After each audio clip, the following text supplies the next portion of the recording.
Yeah, baka pras, znaš, 20, yeah, yeah, yeah. Da, to sam ja sam ta, baka hladnija od druge strane jastuka. Ovo se što radim za se vas je nauka, nekome sam rekao da je kurva. Kada čuju psovku, da li ljudi se zgroze, ali može ako iz njihove sobe žali boš do duš. Od mene to su prevelike doze, pored za druge i muzičara ja utičem loše. Lol, ajde se ne ložite, greo da bi bilo da probate da se množite. Dođite jednu jednačinu umjetno množite, idiot je dete kome je idiot rodite. I svi me imitiraju, hoće da budu kao ja, da psuju kao ja, luduju kao ja, imaju rudu kao ja, računu nule kao ja, ali ovdje niko nikad neće biti kao ja.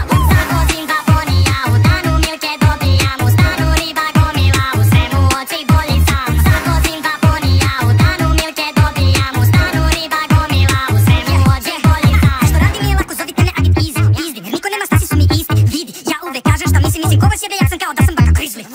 Nikad nisam imao filter, a to ljudi ljude silne pravim, kažem fikte, koje besede svojne zauvek, bit ću iskren, mala hoće da mi digne, više ne može bez slične. Ja sam posebno sposobna osoba, društvo je prepuno prepotentnih snobova koji misle i smeju se onome što ja izgovaram, a 100 puta gore stvari rade u svojim sobama. Svako je moralan kad kaže baka nije normalan, ne moram ja nikada se prilagođam konformama, 100 puta mogo oca svi očekuju da hoda sadam neka, ja sam doktor, dođite na pregled oralan. Zavozim dva ponija, u danu milke dobijam, u stanu riba gomila, u svemu oči bolji sam. Zavozim dva ponija, u danu milke dobijam, u stanu riba gomila, u svemu oči bolji sam. O mene priča sinak, baba, tetka, mama, streamer, kidem kako smijam, od toga imam keša, milje ne mogu se svirati svime, neću kao vidim kakvih debila ima i pizda. I šta? Njima usta pišu, vidiš da kidam se ove godine. Hoćeš da uspeš i samo zovi me, u životu uživam, a ne moram da popijem. Vozim se ponijem, svaki dan imam da dolijem, to ti je tako